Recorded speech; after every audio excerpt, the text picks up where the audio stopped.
जैसा कि हमेशा होता था, तूबा की आवाज उसके हलक में ही अटक गई थी। वो बेचारी बहुत ज्यादा डर रही थी। उसे अब अपनी जान जाती महसूस हो रही थी और उसके सामने वो वहशी जिनज़ादा खड़ा हुआ था।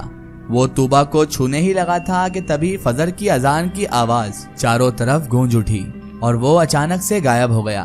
तूबा ने शुक्र अदा किया और खून साफ करके तूबा ने वजू किया और अचानक वो सायरा के कमरे में भाग गई। वो जो कोई भी था तूबा के करीब जाना चाहता था, लेकिन हर बार कोई ना कोई उसके मकसद के बीच आ ही जाता था। कभी हमजा तो कभी अजान हो जाना। हमेशा वो अपने मकसद में कामयाब होने से रह जाता था, जिसकी वजह से अब वो और ज्यादा उतावला होता जा रहा था। अल्लाह ताला तूबा को बार बार बचा रहा था। तूबा जैसे ही दौड़ते हुए अपनी अम्मी के कमरे में यानी सायरा बेगम के कमरे में आई तो उस वक्त सायरा बेगम नमाज पढ़ रही थी। तूबा भी उनके बराबर में जा नमाज बिछाकर खड़ी हो गई। नमाज से फारिग होकर तूबा अपनी वालिदा सायरा बेगम की गोद में सर रखकर बेचारी लेट गई, क्योंकि उसे आज बहुत ज्यादा अपनी अम्मी के मोहब्बत की जरूरत थी, हिम्मत की जरूरत थी।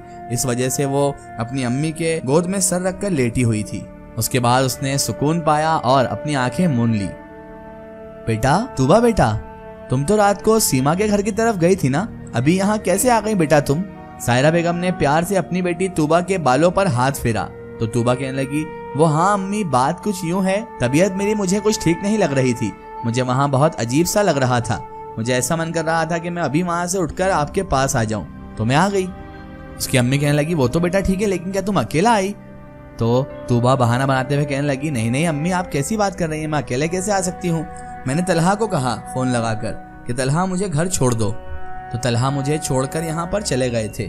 तभी सायरा बेगम ने एक और सवाल किया जिसने तूबा को बुरी तरह से चौंका दिया था। सायरा बेगम कहने लगी, लेकिन बेटा दरवाजा तो लॉक था। तूबा ने कहा फटाफट जवाब दिया कि मेरे पास दूसरी चाबी भी है अम्मी घर की। तो उसकी अम्मी ने उससे पूछा, अच्छा ठीक है बेटा, अब तबीयत कैसी है तुम्हारी? बेटा अगर तबीयत ठीक नहीं हो तो डॉक्टर के पास चले हम आज। तूबा ने सफाई देते हुए कहा, नहीं नहीं अम्मी, मैं बिल्कुल ठीक हूँ। उसके बाद तूबा ने उनके दोनों हाथों को चूम लिया। सायरा उसकी ये आदत देखकर मुस्कुरा दी। तूबा आज बहुत दिनों बाद सुकून की सांस लेकर सो रही थी, क्योंकि उसकी वालिदा की गोद में थी और माँ की गोद से ज्यादा सुकून औलाद को कहीं नहीं मिल सकता। और बेचारी तूबा तो अक्सर ही डरकर चौंक जाती थी, कभी किस चीज से, तो कभी उस जिनजादे के वजूद से, कभी उसके छूने से, तो कभी उसकी वहशत पूरी करने के डर से। कभी ना कभी उसकी नींद ऐसे ही खुलती थी और बेचारी बहुत ज्यादा परेशान भी थी। उसे समझ नहीं आता था कि मैं इससे कैसे बचूं, कैसे कोई मेरी मदद करेगा। आज जाकर उसे अपनी वालिदा की गोद में थोड़ा सुकून मिला था। बेशक अल्लाह तबारक व ताला के जिक्र में भी सुकून होता है। और सायरा बेगम फजर की नमाज पढ़ने के बाद सोई भी नहीं थी, कुछ ना कुछ इल्म पढ़ती रहती थी। दिल ही दिल में वो कुछ ना कुछ विर्द करती रहती थी। इसी वजह से वो जिनज़ादा जो वहशत पूरी करना चाहता था, तूबा के पास वो उसकी वालिदा के होते हुए हरगिज नहीं आ सकता था। तूबा, तुम घर आ गई हो, अम्मी ने मुझे अभी बताया, और तुम माहीन और रिदा दोनों को बताए बगैर अपने घर आ गई हो, और तुम्हारा सेलफोन भी बंद आ रहा है। हमजा ने आते हुए शिकवे से उसे कहा था। तो वो कहने लगी, हाँ भाई मैं भूल गई होंगी। तो उन्होंने कहा कि जाओ जाकर सेलफोन चालू करो और उनसे बात कर लो, खामखा बेचारी बहुत ज्यादा परेशान हो रही है। मेरे पास फोन भी आया था कि तूबा अचानक कहाँ चले गई रातों रात। तूबा कहने लगी, सॉरी भाई, आइंदा से ख्याल रखूंगी। तो उसने कहा, कोई बात नहीं बेटा, लेकिन आइंदा से तुम ख्याल रखना और ऐसे कभी नहीं आना अकेले, समझ गई ना तुम? तूबा ने अपना सेलफोन उठाया, चालू किया और उसके बाद रिदा को फोन मिलाया। अस्सलामुअलैकुम। तूबा ने डरते डरते सलाम किया, क्योंकि वो जानती थी कि रिदा ने उसको अब बहुत ज्यादा सुनानी है।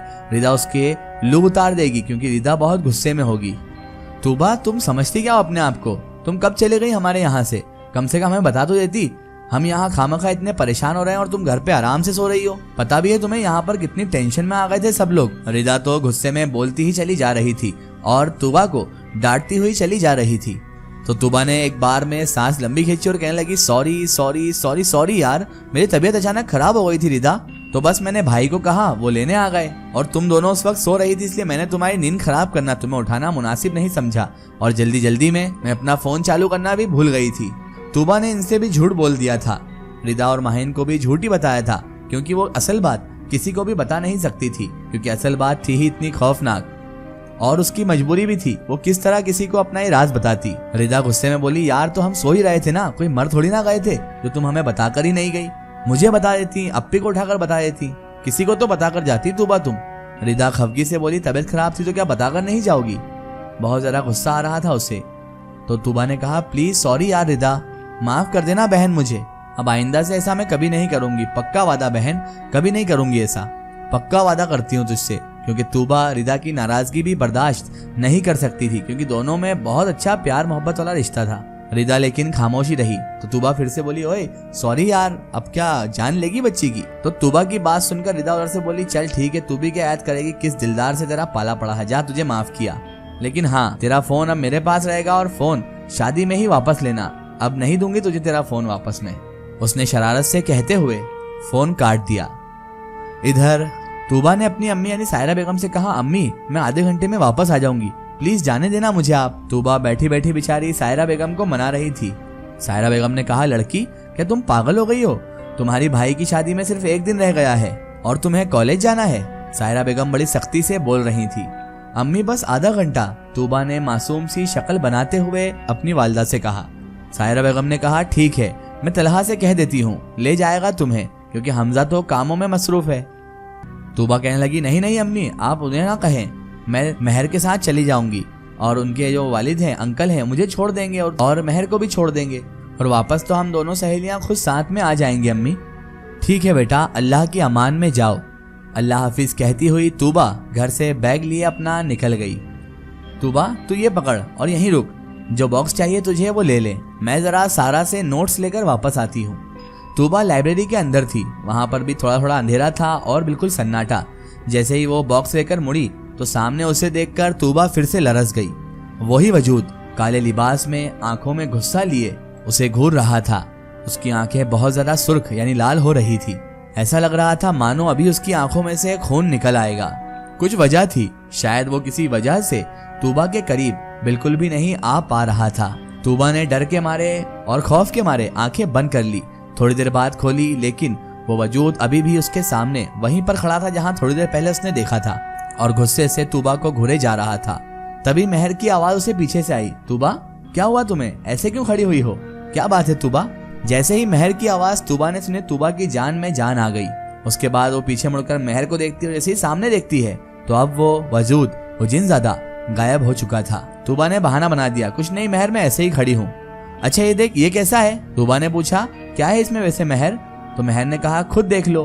तूबा ने बॉक्स खोला तो उसमें एक बहुत ही खूबसूरत सा लॉकेट मौजूद था, जिस लॉकेट पर अल्लाह का नाम लिखा हुआ था। माशाअल्लाह, तूबा के मुंह से बेइख्तियार यही अल्फाज निकले थे। महर ने कहा अच्छा है ना तूबा ये। तूबा कहने लगी अच्छा नहीं, ये बहुत खूबसूरत है महर। तूबा ने पूछा आखिर ये है किसके लिए।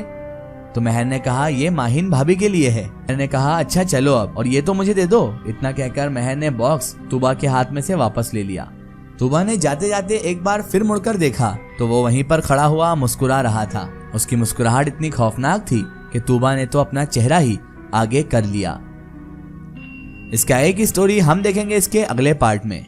दोस्तों, अगर आप भी अपनी जिंदगी की कोई सच्ची कहानी या सच्ची घटना हमारे चैनल से शेयर करवाना चाहते हैं और आप चाहते हैं कि आपकी स्टोरी भी माई स्टोरी बुक चैनल से शेयर हो, तो आप हमें हमारे फेसबुक पेज पर कांटेक्ट कर सकते हैं और अपनी स्टोरी वहां पर हमें बता सकते हैं।